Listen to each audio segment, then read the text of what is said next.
deer got my baby girl pretty good. Turn around, baby. Warning, sensitive imagery. Parts of this video exposes open wounds. Okay, we need to get to the vet, baby. That's pretty deep.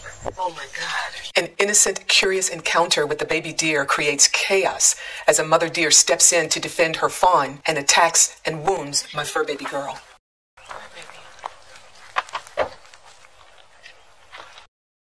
Good girl. We'll take care of you, baby girl. After just 3.5 weeks, my dog's wound is all healed. Vet recommended sutures with cost of $630, not required. This video highlights the process and progress of closing an open dog wound with 4 key supplies: antibacterial ointment, antiseptic solution, non-stick adhesive bandage, and dog shears. Each video was recorded separately to document the wound healing process. As such, there will be repetitive content.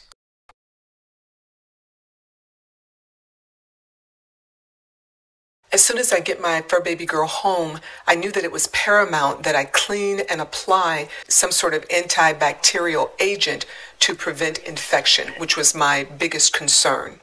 That skin, it's been pulled off. Using a wet paper towel, I began to clean all of the dirt from around the wound and all of the visible debris inside the wound. It's okay.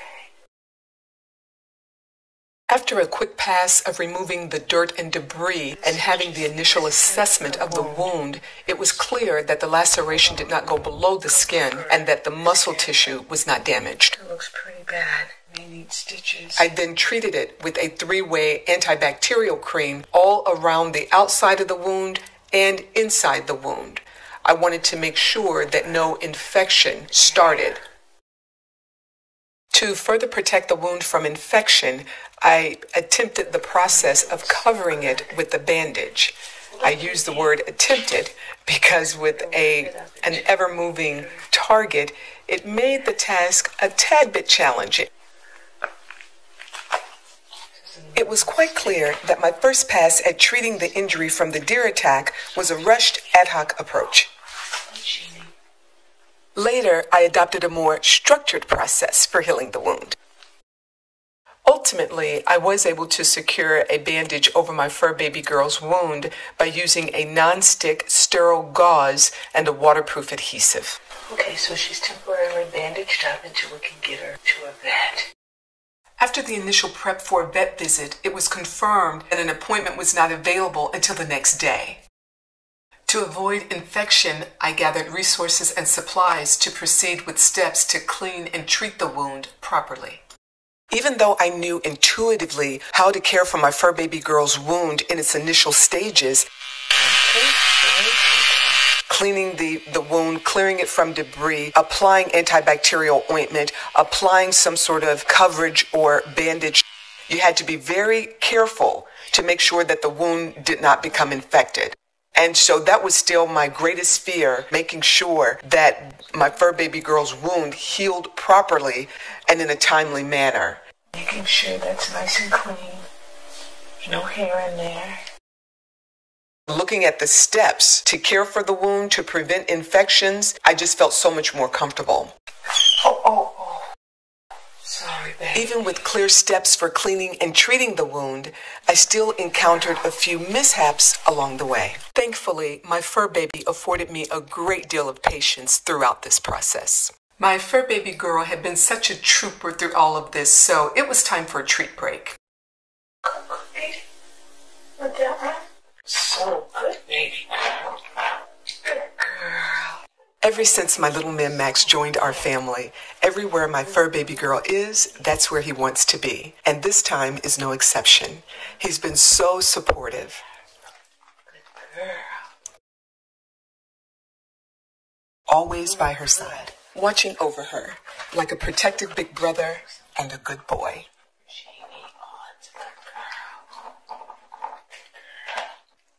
One for you too, little Maxim. Good boy. To discourage my fur baby girl from licking her wound, after rebandaging, I placed a cone over her head. She didn't like that very much. I offered treats to distract and appease the patient. My little baby girl is doing really good. She's been resting. And there's no bleeding at the site. Her appetite was good. She ate her complete dinner, and she appeared to be uninfected by the day's events. After dinner, she chose to lay in her kennel and was resting comfortably. Unfortunately, the bandage continued to slip. Because she wasn't biting at the bandage, I decided to remove the cone while she rested. The next morning, it was time to get her to the vet. While my fur baby girl's wound was not on a large portion of her body, and there was no visible pus, redness, or puffiness, the injury did fully penetrate the skin.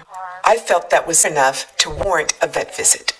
My dog's wound doesn't seem to be encumbering her in any way. She's not limping. She doesn't appear to be in pain. She seems to be doing just fine, but I still want to get her checked out. Hello. How are you doing? Good, thanks. During my consultation with the vet, he recommended the surgical procedure of sutures for treating the wound. He confirmed the wound would in fact heal on its own with proper care in about 2 months. I made the daunting decision to take on the task of treating the wound on my own. I was apprehensive naturally, but I was also excited about the prospect of bringing my fur baby's wound to heal on my own. If anything happened, I knew that I could just simply go back to the vet. Once I made the decision to care for the wound on my own, I gathered supplies and other resources and began a more structured process for healing the wound. The next step was to determine which procedure I would use based on which felt most comfortable and easiest to execute successfully. Once you identify the products and the process, you just have so much more confidence that you can bring your dog's wound to healing without it becoming infected. Another pass with warm water. The skin's been torn.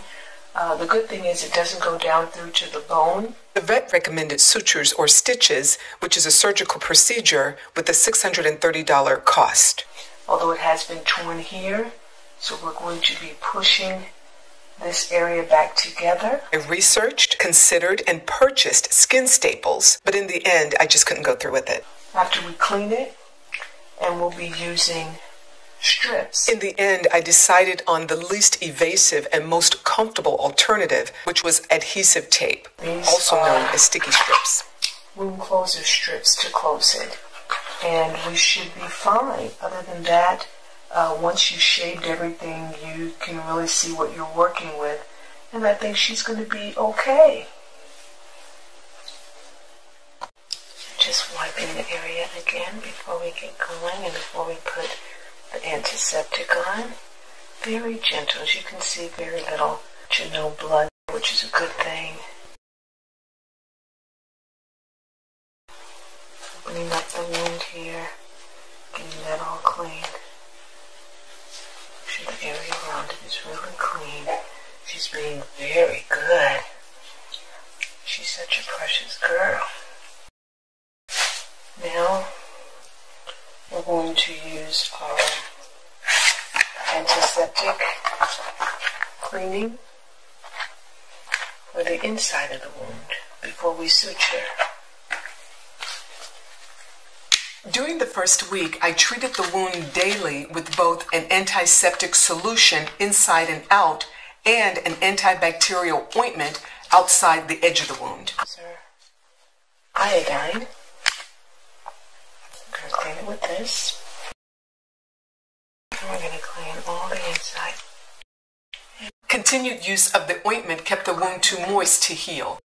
After the first week, I treated the wound solely with the antiseptic solution, iodine, around the edges only until it scabbed over. Okay, babe. We're going to get every... Oh, baby.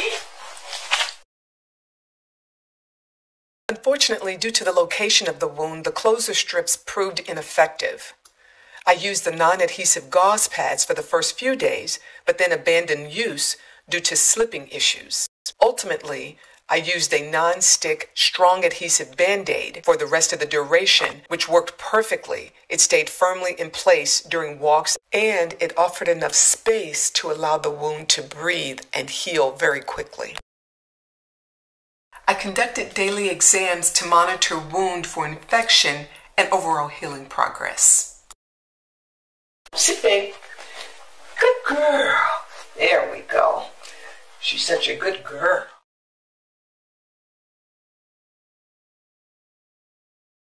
just going to check on her little wound. She has a habit of putting her little tail up kind of over the wound sometimes. Right now it was like a Band-Aid on it, because anytime we're out and about I put a Band-Aid on it. So I'm just going to remove that so we can just check the status of her wound and the healing. Just make sure I'm holding the skin as I pull it off. There we go. Now we can just examine the actual wound and see how it's doing, and it's healing quite nicely.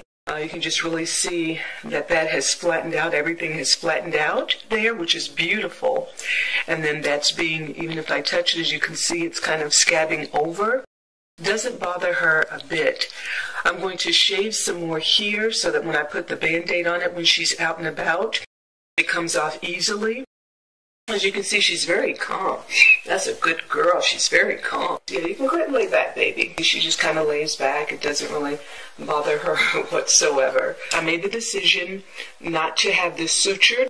I went to a vet, mainly just to use it as a consultation, because I wanted to understand from him if a suture was required in order for it to heal. He confirmed that it was not, that it would certainly heal on its own, but that you did have to monitor it to make sure it didn't get infected. But it's perfectly fine. So I'm just very pleased at the overall outcome and very pleased at where we're going.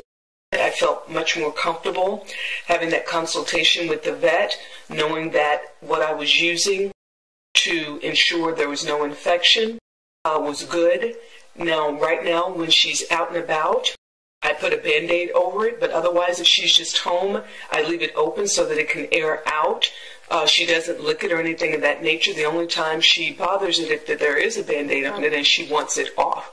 But otherwise, she doesn't lick or mess with the wound. So I'm very pleased with the healing. It's healing quite nicely, and we'll just keep an eye on it. So now what we're going to do is we're just going to focus on shaving a little bit more here around her little wound area, so that when we put the Band-Aid on, it's easier to pull off. And again, we're just using the simple doggy shears. And doesn't hurt her a bit. Here we go. I'm just getting as far away as I can to allow for room for the Band-Aid. As you can see, she's totally relaxed. Doesn't bother her whatsoever.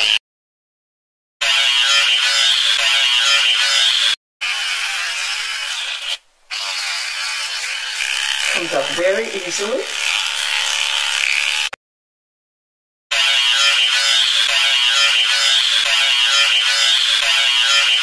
My baby girl in the least, she's doing just fine. She's such a good girl. She's doing just fine. She's nice and comfortable. And so I think that's more than enough to accompany the length of the Band-Aid. So that's really all you need to pull off there and off the shaded area, because then the Band-Aid comes out to about right here. As far as the adhesive comes out about right here. You got your little wound here.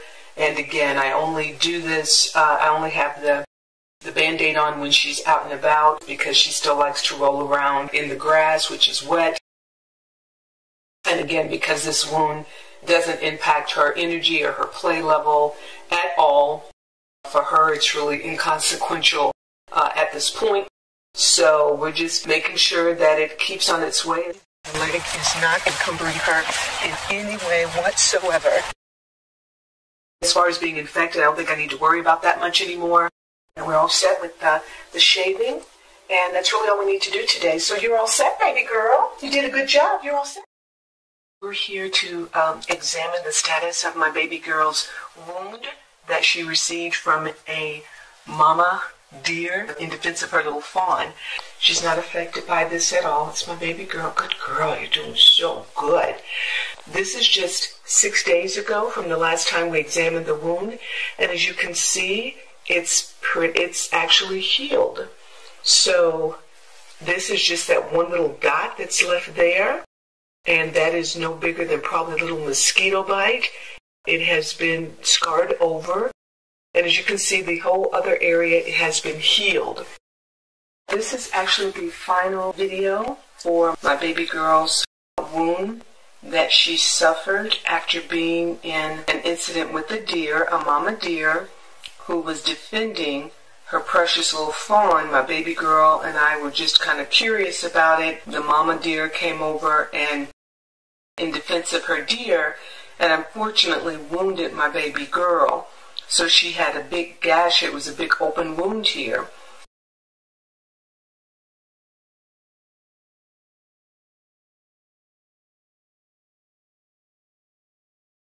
My fur baby girl was wounded by a mother deer on June 29th. By July 16th, the wound had scabbed over and closed. By July 23rd, the small scab that remained falls off. I'm happy to report baby girl is all healed up. So about 3.5 weeks, and really after about 2.5 weeks, she was all healed. As a pet parent, you just felt so wonderful that you were able to do that for your fur baby, who is just always there for you. Size scab that remained, and that has since come off. So you can see here, this was the lining. If you see this line here, Day 3, hanging skin dies, clip with scissors. Day 6, healing begins. Day 13, wound begins to flatten and close. This looks a little pinkish, but that's also really just the color of my baby girl's skin. Day 16, approximately 2.5 weeks, wound closes and scabs over. Where it looks like that was part of the wound, that's just her skin pattern. Day 22, approximately 3 weeks, only a small scab remains. And so inside this little part was where the little last scab was. It was really a great feeling to be able to care for my fur baby girl's open wound on my own and bring it to healing in a very short period of time, especially when the vet had recommended sutures. My little baby girl's wound is all healed, so it's all gone. She's out playing today, and this will be one of her first days without a Band-Aid. She didn't bite on it or lick on it or any of that. She was just a perfect girl, and as a result of that, it healed very quickly, and now she can get on with her regular activities, and she can get back into the water, which is something she loves. The best thing about the decision to care for my fur baby's wound on my own was just having that personal time with her and seeing how comfortable and relaxed she was in my care, and just knowing that she felt at ease. Like me, my fur baby girl has a healthy and curious fascination about nature. It really brings me joy to see that my fur baby girl continues to have natural and harmless engagements and encounters with nature, and that this incident with the deer did not deter her one bit.